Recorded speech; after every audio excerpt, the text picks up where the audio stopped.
mengenai budaya positif yang dapat diterapkan di sekolah kita, sehingga nantinya dapat menjadikan perubahan-perubahan yang positif untuk anak didik kita. Di sini ada beberapa konsep utama modul budaya positif yang kami pelajari selama mengikuti calon guru penggerak angkatan 7 yang berjalan lebih kurang 3 bulan. Yang pertama ada perubahan paradigma baru, disiplin positif, kebutuhan dasar manusia, lalu ada motivasi perilaku manusia, dan selanjutnya ada posisi kontrol restitusi, ada keyakinan kelas yang dapat kita terapkan, lalu yang terakhir ada segitiga restitusi. Selanjutnya ada pembelajaran dengan paradigma baru, di mana paradigma baru itu dirancang berdasarkan prinsip pembelajaran yang terintegrasi, sehingga setiap siswa kita, anak kita dengan belajar sesuai dengan kebutuhan yang mereka harapkan, dan tahap pengembangan yang sesuai dengan profil dan tentunya kita, karena kita kelas 1 dan kelas 2 dan tahun depan akan masuk lagi kelas 2 dan kelas 5 akan memakai kurikulum merdeka. Jadi kita memang difokuskan betul untuk sesuai dengan profil pelajar Pancasila.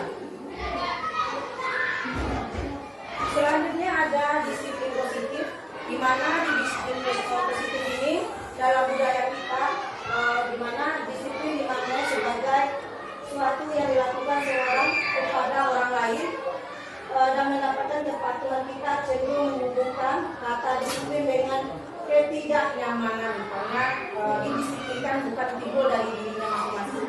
Lalu ada sebagai pendidik, di mana tujuan kita adalah menciptakan anak-anak atau murid kita memiliki disiplin diri, sehingga mereka nanti di masa depannya bisa berperilaku dengan mengacu pada nilai-nilai kebajikan universal.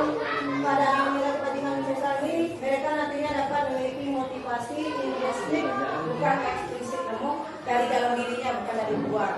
Lalu ada disiplin positif, di mana mereka merupakan salah satu cara penerapan disiplin yang bertujuan untuk menumbuhkan kesadaran diri serta memberdayakan anak untuk melakukan sesuatu tanpa sogokan atau tolong nak, nanti ya lalu kita mengasih sogokan atau imbalannya. Tapi karena kesadarannya nampak, misalnya kita membawa dari kantor, membawa laptop, membawa, tapi dengan kesadaran dirinya dia menghampiri kita dan membantu kita membawa tanpa ada keluar kata nak konak, tapi ada kesadaran dirinya. Selanjutnya ada kebutuhan dasar manusia, di mana kebutuhan dasar manusia ini ada 5. Yang pertama kasih sayang dan rasa diterima, karena kita adalah baru sekolah dasar, jadi anak kita membutuhkan perhatian dan kasih sayang dari ibu. Lalu ada penguasaan, lalu ada kesenangan rasa gembira, dia datang sekolah tanpa beban. Terus ada kebebasan, jadi kebebasan tanpa ada rasa takut atau ada rasa hari ini juga saya atau ibunya atau apa, tanpa ada rasa takut. Lalu ada bertahan. Dan selanjutnya ada teori di mana motivasi perilaku manusia ada 3 poin. Yang pertama ada motivasi eksternal, di mana untuk menghindari ketidaknyamanan atau hukuman. Lalu ada yang kedua motivasi eksternal, di apa yang contohnya apa yang saya dapatkan apabila saya melakukan yang eksternal, misalnya kalau saya melakukan ini apa yang akan saya peroleh ya. Nah, jadi ada motivasi internal, di mana tujuan disiplin positif di sini saya akan menjadi orang yang seperti apa bila saya melakukannya. Jadi di sini ada motivasi internal dari dalam dirinya, tanpa ada paksaan dari manapun. Di sini ada konsep disiplin diri dengan identitas gagal, di mana mungkin karena kita di IKN lalu ada kami mempelajari di calon guru penggerak ini ada hukuman dan ada penghargaan. Di sini kalau hukuman itu nanti bisa menyakitkan. Contohnya kita belajar di kelas, namun anak-anak kita nambah beda, tapi kita kasih hukumannya misalnya lari 5 lingkaran di lapangan, tidak masuk ke dalam kategori makanya tugas matematikanya. Lalu ada tidak nyaman, murid takut, terus ada memaksa, dan murid menyembunyikan kesalahan karena ada rasa takut. Lalu yang terakhir ada murid menjadi rendah diri, karena merasa mungkin saya nggak akan berapa, nggak akan kepilih, karena sudah ada teman saya yang nggak akan kepilih, ada rasa menjadi rendah diri sebenarnya. Lalu ada penghargaan. Penghargaan itu sebenarnya kalau alhamdulillah semester kemarin sudah mulai kita memperbaharainya, karena penghargaan itu salah satu juga termasuk ke dalam diri, karena yang dapat pasti yang pintar-pintar aja, jadi tidak efektif, merusak hubungan. Jadi antara ada nih bentar ini berarti ada rasa-rasa sombong nanti timbul di dalam. Terus mematikan kreativitas, mendukung dengan sistem rating yang selama ini kita lakukan, kemudian ke depannya kita lakukan lagi. Karena yang merasa yang apa ini mendukung dengan sistem rating ini, anak-anak yang cara parenting itu akan merasa sedih, merampas hak menghargai dirinya. Selanjutnya ada konsep disiplin diri dengan identitas sukses, ada konsekuensi, ada restitusi. Yang pertama di konsekuensi itu ada penguatan jangka pendek, terus ada perlu monitoringnya, lalu monitoring berkelanjutan, lalu harus ada stimulus, respon, dan yang murid menghormati peraturan karena dia dipaksa untuk menghormati peraturan yang ada, dan kehilangan waktu untuk merenungkan kesalahan jika dia hanya tahu peraturan saja. Restitusi itu adalah murid bertanggung jawab untuk perilakunya, terus fokus pada memecahkan masalah jangka panjang, dan murid menghormati dirinya dan orang lain. Lalu ada teori kontrol, di mana dirinya memegang kontrol dan murid bersemangat memperbaiki kesalahan. Di sini mudah-mudahan pelajaran baru besok dapat kita perbaiki terutama di dalam kelas masing-masing aja dulu nantinya. Yaitu dengan kesepakatan kelas nanti. Lalu ada proses disiplin, pendekatan restitusi, di mana sebuah cara menanamkan disiplin positif pada murid kita. Dan di sini tadi juga sudah dijelaskan apa itu restitusi, di mana restitusi itu merupakan proses untuk menciptakan kondisi bagi murid kita untuk memperbaiki kesalahannya, sehingga mereka bisa kembali pada kelompok mereka dengan karakter yang lebih baik lagi. Dan selanjutnya ada segitiga restitusi.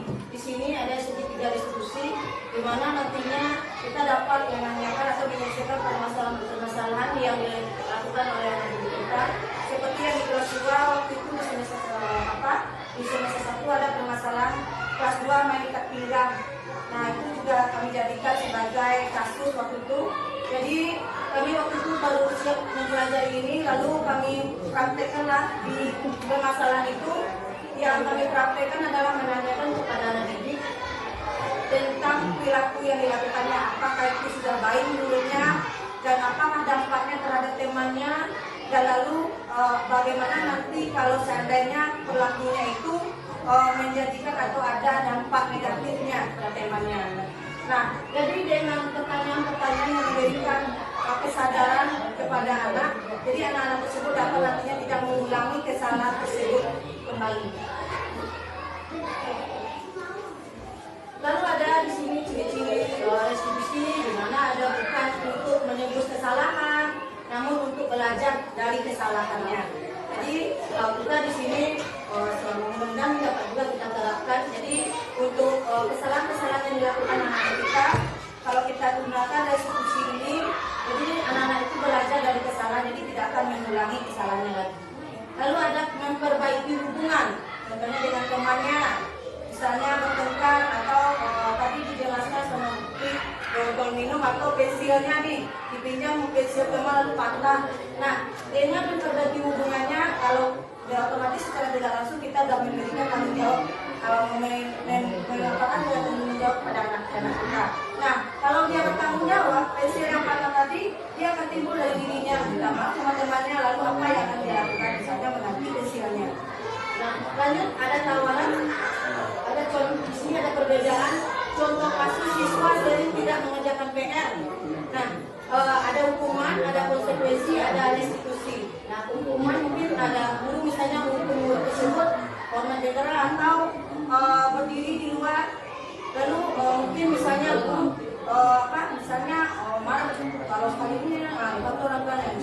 melakukan hukuman.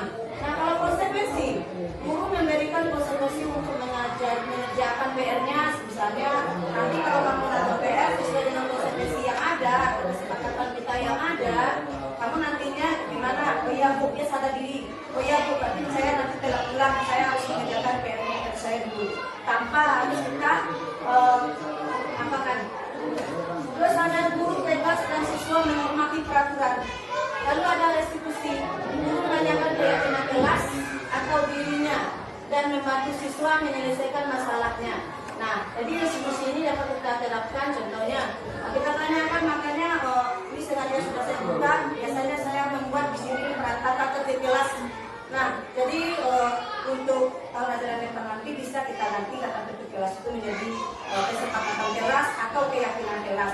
Nah, jadi keyakinan kelas itu memang kita tanyakan dari anak. Apa misalnya kita tanyakan diskusi. Nah, kebetulan di kelas 2 karena anak untuk merangkai kalimat itu agak susah. Kalau untuk di kelas tinggi mungkin bisa anak diminta untuk bangun ke depan untuk mengeluarkan idenya. Kalau di kelas tengah kan kita harus membimbingnya dulu. Nah, nanti bisa kita praktekkan nanti kita mengajar baru. Jadi di kelas kita kata tertib namanya nanti keyakinan kelas atau kesepakatan kelas. Ini awalnya dia di awal pembelajaran dibuat. Kemarin ada saya coba ibu bapak membuat keyakinan kelas, misalnya dituliskan kalau di kelas 2 saya tuliskan menulis hari ini kita sebelum belajar kita buat keyakinan kelas. Nah, misalnya apa nih? Izin bu, kalau permisi aku tak izin bu. Satu, oke, catat. Lalu apa? Tidak boleh lari atau jalan siap mengumpulkan. Kadang anak-anak juga siap mengumpulkan tugas boleh lari bu. Jadi tidak boleh. Kalau seandainya lari kemana? Nanti baca itu bu, ini bu, ini saya catat. Nanti siapa yang melanggar memang dilaksanakan. Jadi tidak ada rasa takut sama anak atau rasa kesal dari anak karena itu adalah kesepakatan mereka bersama dengan guru. Lalu ada di sini ada posisi kontrol, jadi kita dapat mengontrol, ada penghukum, ada pembuat merasa bersalah, lalu ada sebagai teman, sebagai pemantau dan sebagai manajer. Tadi juga sudah dijelaskan. Di sini dapat kita terapkan. Di sini adalah sebagai manajer. Jadi anak-anak itu memang timbul dari dirinya sendiri tanpa ada paksaan dari guru atau rasa takut dari guru atau rasa takut diancam oleh guru. Nah, di sini ada contoh penerapan 5 posisi kontrol. Contoh siswa tidak memakai atribut lengkap saat upacara bendera. Di sini yang sering terjadi di sekolah kita seperti disebut. Nah, kalau seandainya kita sebagai penghukum, tapi pakaian pulang sekolah lalu berdiri di depan barisan. Nah, karena ini kita masih memakai peraturan yang berlaku. Nah, di sini ada pembuat rasa bersalah. Misalnya kita menanyakan berapa kali guru harus memberitahu kamu nah ibu sekarang kecewa, Senin kemarin kamu berdiri lagi di sini, Senin yang sekarang berdiri lagi, nah kan kamu mau berubah. Kita timbulkan pertanyaan-pertanyaan seperti itu sehingga si anak mudah-mudahan dengan bahasa kita yang lembut bisa tersentuh hatinya. Lalu ada sebagai teman, ayolah yang tertib, awak masuk ke dalam lingkungannya sebagai teman. Guru bangga hari ini tidak apa-apa, kamu salah. Tapi kalau Senin depan, minggu depan yang salah lagi ya, malu ibu. Lalu ada pemantau di sini, kamu sudah melanggar apa peraturan dan apa konsekuensinya kalau kita sebagai pemantau. Dan sebagai manajer, apakah kamu tahu kesalahanmu? Kita tanya lagi kepada dia karena dia sudah tahu konsekuensi dan kesepakatan yang dibuat. Bagaimana kamu akan memperbaiki kesalahan ini? Nah, karena kesepakatan sudah ada, jadi dia tahu konsekuensi yang harus diterimanya. Di sini ada bagaimana pembentukan kesepakatan kelas. Di sini ada misalnya kalimatnya lebih abstrak dari peraturan, berupa pernyataan universal, lalu dibuat dalam bentuk positif. Di sini bagaimana pembentukan kesepakatan kelas itu adalah disepakati oleh semua warga kelas, baik siswa dan gurunya. Dan jangan sampai nantinya hanya kesepakatan untuk murid saja, ternyata untuk gurunya enggak. Jadi untuk kita misalnya anak wajib minta izin kalau keluar kelas. Nah, kita kalau keluar misalnya keluar kelas, kita juga minta izin kepada anak-anak. Jadi nantinya sewaktu-waktu kalau ada tamu masuk ke kelas, si anak bisa menjawab pertanyaannya. Nah, di sini ada kegiatan membuat kesepakatan kelas. Nah, di sini karena apa ya? Di sini ada dipraktekkan oleh Bu Putri. Kalau di kelas ini mungkin bisa kita lakukan seperti ini, menggunakan kertas, kata-kata, lalu anak-anak nanti minta untuk merangkai kalimat kesepakatan kelas, keyakinan kelas. Nanti kalau sudah kalimatnya lengkap, nanti bisa ditempel atau ditempel di dinding, sehingga anak-anak tersebut, oh ya ini saya kata-kata, ini kata saya, ini kalimat saya loh. Jadi dia ingat. Jadi tanpa kalau yang kita lakukan selama ini kita keluarkan lalu kita tempel, sehingga kita harus memperkenalkan karena ini peraturan kelas.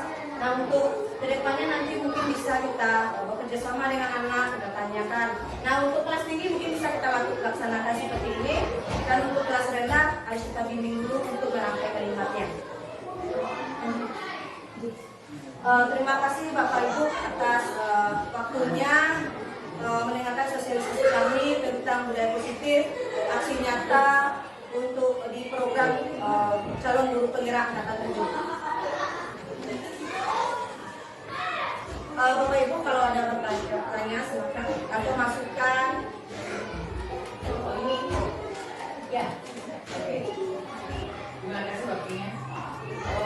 Oke. Setelah Ibu mendengar ini paparan dari Putri dan Bugil, artinya dalam kurikulum merdeka ini anak kita tuntut untuk mengenal diri dan mengakui kesalahan setelah dia berbuat sesuatu dalam dirinya tanpa kita katakan, misalnya seperti yang dikatakan Putri tadi, maka pecahnya membuli tidak ada, peraturan tidak ada.